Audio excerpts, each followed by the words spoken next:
Welcome Tamil stocks friends. August 9 சனிக்கிழமை இந்த வீடியோவில் டாடா மோட்டரோட முதலாம் காலாண்டு முடிவுகள் வந்திருக்கு. அந்த பங்கை என்ன பண்ணலாம் அப்படின்னு பார்க்கலாம். அப்புறம் JSW cement, all times plastic IPO, இதனோட கிரே மார்க்கெட் ப்ரீமியம், இந்த விவரங்கள்லாம் பார்க்கலாம். முக்கியமான மார்க்கெட் அப்டேட்டும் பார்க்கலாம். முதல்ல கல்யாண் ஜுவல்லரியோட முதலாம் காலாண்டு முடிவுகள் வந்திருக்கு. நல்ல முடிவு கொடுத்தோம். ஏன் இவ்வளவு தொலைக்கு பங்கு விலை இறங்கியிருக்கு அப்படின்னு பார்ப்போம். வாங்கினவங்களுக்கு ஒரு நல்ல விஷயம் இதில் கிடைக்கும். முதலாம் காலாண்டு முடிவுகளில் ஒருங்கிணைந்த வருவாய் ஆண்டுக்காண்டு கல்யாண் ஜுவல்லரியில் போன ஆண்டு 5528 கோடி, இந்த வருஷம் 7268 கோடி, கிட்டத்தட்ட 31% அதிகரிச்சிருக்கு. எபிட்டா ஆண்டுக்காண்டு 368 கோடியிலிருந்து 508 கோடியாக 38% அதுவும் அதிகரிச்சிருக்கு. ப்ராஃபிட் ஆஃப்டர் டேக்ஸ் PAT, வரிக்கு பிந்திய லாபம் ஆண்டுக்காண்டு 178 கோடியிலேருந்து 264 கோடியாக அதிகரிச்சிருக்கு. 49%. இவ்வளவு சிறப்பான ரிசல்ட்டு கொடுத்தோம். அப்புறம் ஏன் பங்கு விலை 10% விழுந்திருக்குன்னு சொல்லி எல்லாருக்கும் ஒரு பெரிய ஆச்சரியமாக இருக்கும். பங்கு விலையை பார்க்கலாம். ஹை 795 வரைக்கும் போயிருக்கு. லோ 399 வரைக்கும் கீழே போயிருக்கு. க்ளோசிங் 528. PE ரேஷியோ 79, ரொம்ப அதிகமாக இருக்குது. செக்டார் PE 71 தான். புக் வேல்யூ 42 ரூபா தான். 12.54 டைம் அதிகமாக இருக்குது. பார்த்துக்கங்க, ரொம்ப அதிகம். பெரிய புரோக்கர்லாம் என்ன பண்ணுறாங்கன்னா பைக்கால் கொடுத்துருக்குறாங்க. 700க்கு போகும், 800க்கு போகும், 900க்கு போகும், 1000க்கு போகுண்டு. மோதிலால் ஓஸ்வால் உடனடியாக நோட்டை தூக்கிட்டு வந்துடுறாரு. 700க்கு போகும்ட்டார். இதே மாதிரி அவர் சொல்லித்தான் போன முறை ஏகப்பட்ட ரீட்டைல் இன்வெஸ்டர் பெரிய நஷ்டத்துக்கு ஆளானாங்க. அவர் பைக்கால் கொடுக்கவும் உடனடியாக வாங்கினவங்க பூரா 700க்கு என்னமோ போயிட்டு 450க்கு வந்துச்சு. இதை நம்ம மறக்க மாட்டோம். இது ஏற்கனவே நஷ்டப்பட்டவங்களுக்கு தான் தெரியும். திரும்ப இப்போ புதுசாக உள்ளவங்க இவங்களுக்கெல்லாம் இனிமேல் தான் தெரியும். அடுத்து ஒரு குரூப் வருவாங்க, அவங்களுக்கு தெரியாது. இப்படி தான் போய்கிட்டு இருக்கு. ஒவ்வொருத்தவங்க ரீட்டைல் இன்வெஸ்டரோட பணத்தையும் பெரிய பெரிய முதலீட்டாளர்கள் அடிச்சுட்டு போய்கிட்டு இருக்காங்க. அதை இவங்க எப்போ புரிய போகிறாங்கன்னு தெரியல. எந்த பங்காக இருந்தாலும் விலை கம்மியாக கிடச்சி வாங்கினா மட்டும்தான் அவங்களுக்கு ப்ராஃபிட் கிடைக்கும்.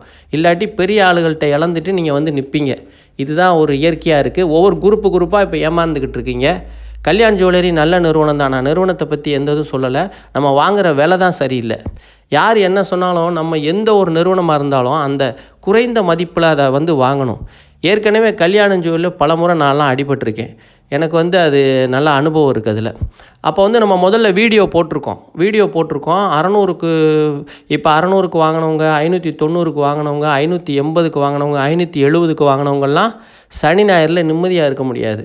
அந்த வாரத்தில் 2 நாள் நிம்மதியாக இருப்பாங்க. அந்த நிம்மதியை அது கெடுத்துரும். ஏன்னு கேட்டால் ஒரே பங்காக இதை மட்டும் வாங்கியிருந்தாங்கன்னா அவங்க நிலமை இன்னும் மோசம்.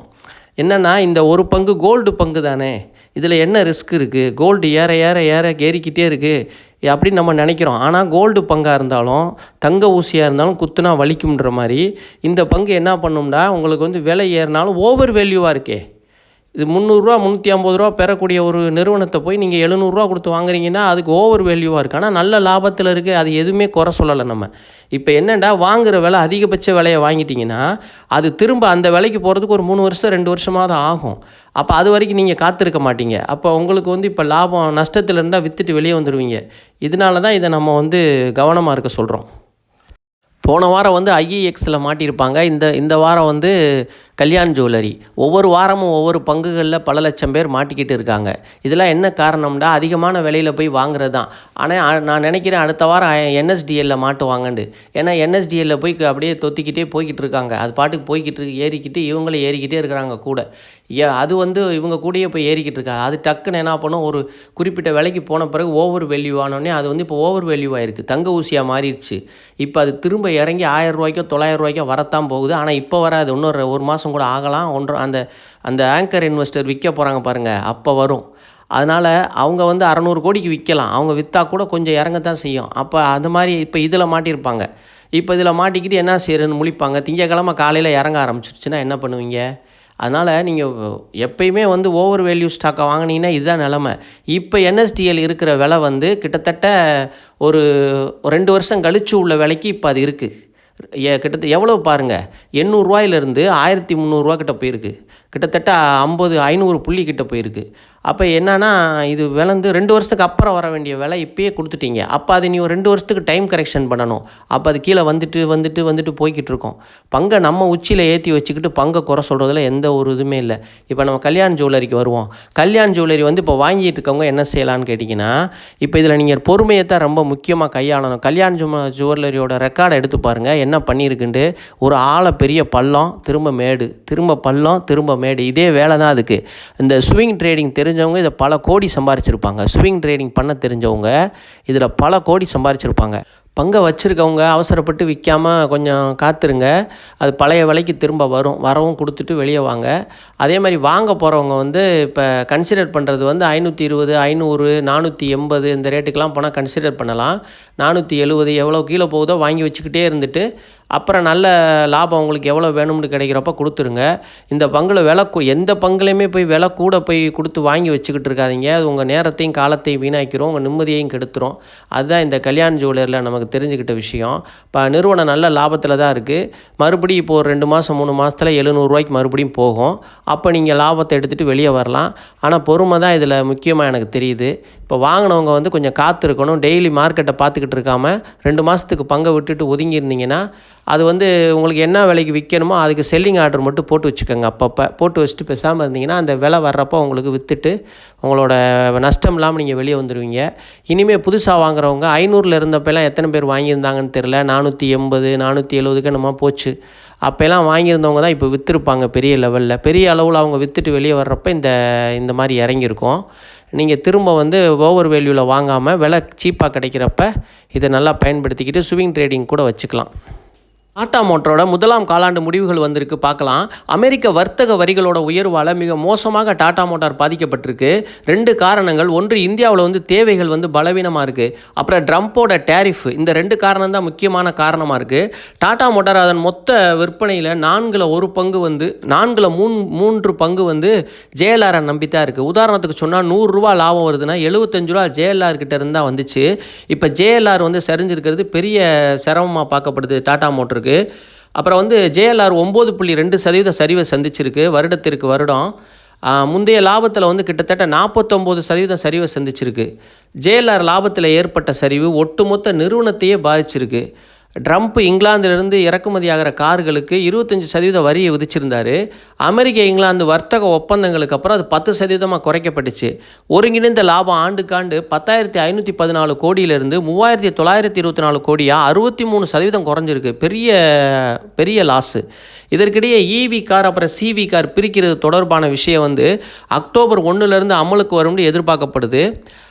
இப்போ வந்து இந்த லாரி மற்றும் பேருந்து தயாரிப்பு நிறுவனமான இவேகோவை சமீபத்தில் கையகப்படுத்தியிருந்தாங்க 4.36 பில்லியனுக்கு.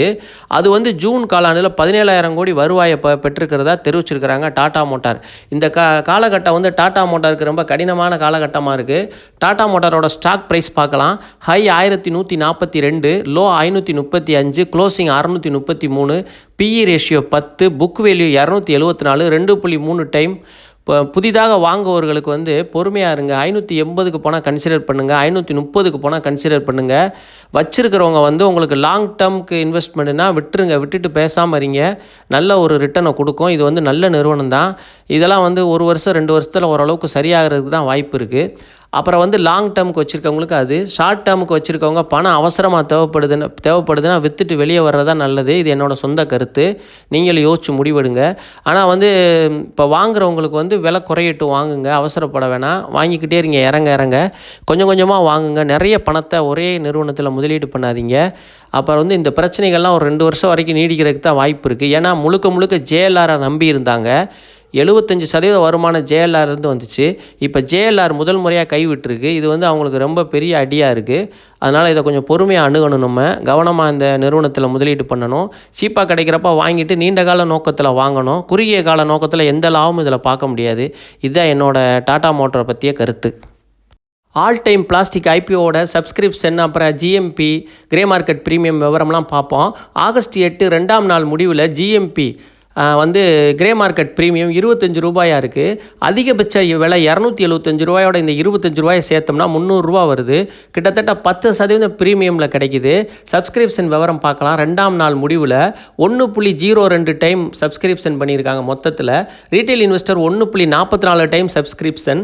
அப்புறம் வந்து என்ஐஏ 85% புக் பண்ணியிருக்கிறாங்க. QIB குவாலிஃபைடு இன்ஸ்டிடியூஷனல் பையர்ஸ் வந்து கிட்டத்தட்ட 37% புக் பண்ணியிருக்கிறாங்க.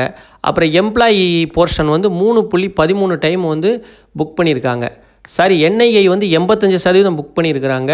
QIB 37% புக் பண்ணியிருக்கிறாங்க சப்ஸ்கிரிப்ஷன். எம்ப்ளாயி போர்ஷன் வந்து 3.13 டைம் புக் பண்ணியிருக்காங்க.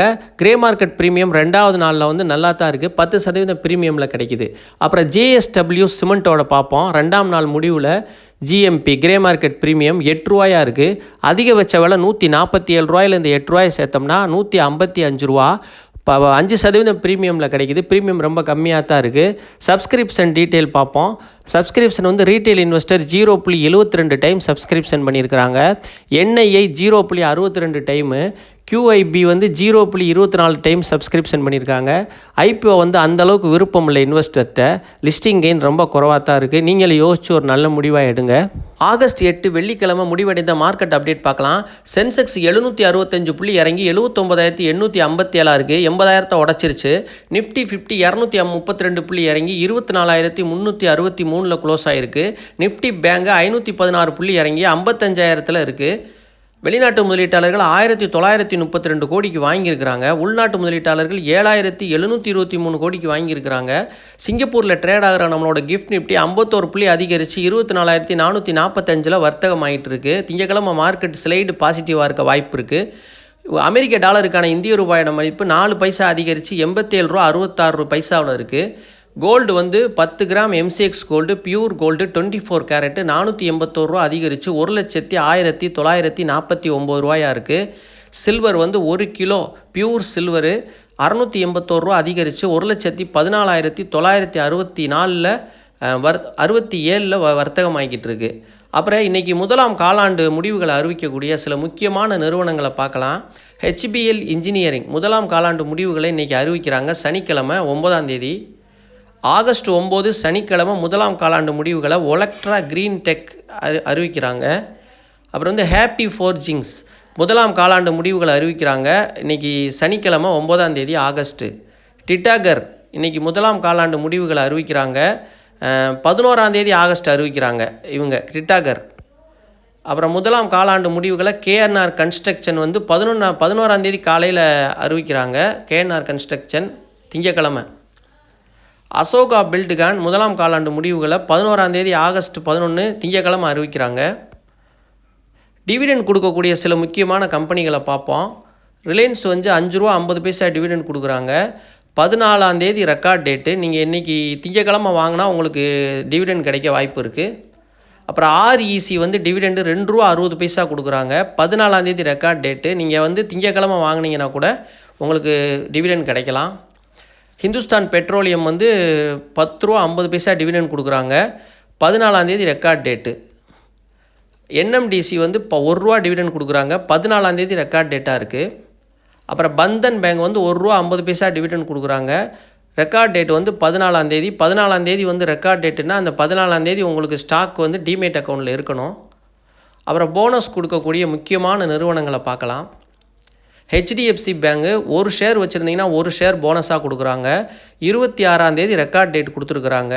22ஆம் தேதி வெள்ளிக்கிழமை நீங்கள் வாங்கிட்டீங்கன்னா வெள்ளிக்கிழமைக்குள்ளே, அதாவது இன்றைக்கி இருந்து 22ஆம் தேதி வெள்ளிக்கிழமைக்குள்ளே என்றைக்கு விலை குறையுதோ அன்றைக்கி வாங்கிக்கோங்க. 23ஆம் தேதி சனிக்கிழமை அப்புறம் உங்களுக்கு வாங்குறது கஷ்டம். 22 ஃபைனலாக வாங்கலாம். அது வரைக்கும் டைம் இருக்குது. ஆனால் அது முக்கியம் இல்லை. எவ்வளோ விலை சீப்பாக வாங்குறீங்களோ அந்தளவுக்கு உங்களுக்கு ப்ராஃபிட். அதை பார்த்துங்க. விலை கூட இருந்தால் வாங்காதீங்க. போனஸ் வர்ற லாபம் போயிடும்.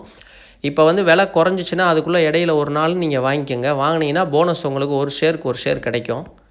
அப்புறம் கரூர் வைசியா பேங்கும் அதே மாதிரி தான் 26ஆம் தேதி தான் அவங்களும் கொடுக்குறாங்க. இதுவும் 22ஆம் தேதிக்குள்ளே நீங்கள் வாங்குறது தான் வாங்கிக்கோங்க.